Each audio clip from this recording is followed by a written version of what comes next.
The T-head and T-body tags allow you to structure your tables into logical areas, much like the div tag does for your HTML content. As a general rule, column headers will go into the T-head element, while the rest of the table resides in the T-body tag. There is also a T-foot element used to create table footers.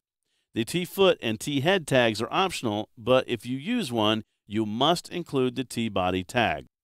So we have our Big Sur trails.html file open, and as you can see from our table, we've gone back to having that sort of unstyled mess that we have here. But we've got all that additional structure that we added a little while ago. That's going to make our table more accessible. It's also going to give us more styling hooks. Now, speaking of that, the T-head and the T-body tag can really help us out with not only the styling, but also by making sure that our table data is organized correctly as well. So the best way to do this is we're going to go right back into code view. So once again, I'm going to select part of my table, switch over to split screen view, and that jumps right down there to my table. I can also collapse the panels down to give myself a little bit more room there if you're finding your screen real estate starting to shrink up a bit. Okay, so here's what we need to do. The T-head is going to identify the head part of the table, or the heading, if you will. In this table, that happens to be the top row. So what I want you to do is find the table row that's just below the column group. For me, it's right here on line 56. I'm going to go ahead and highlight the entire table row, starting with the opening table row tag and ending with the closing table row tag. Next, I'm going to go over to my coding toolbar. You can find your code toolbar right over here on the left-hand side.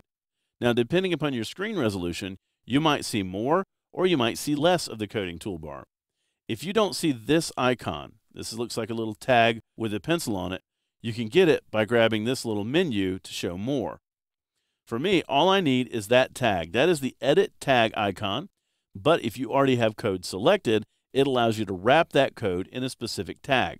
So I'm going to go ahead and click that icon, and I'm going to tell Dreamweaver that I want to wrap that table row in a T-head tag. Once again, code hinting will help you out, but you just have to hit return twice, and it'll go ahead and make your edit for you.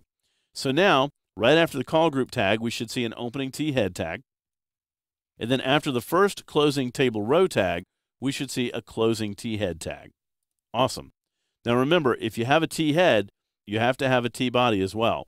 So starting at line 66 for me right here, I'm going to start with the next table row, and I'm going to scroll all the way down and highlight the remainder of my table.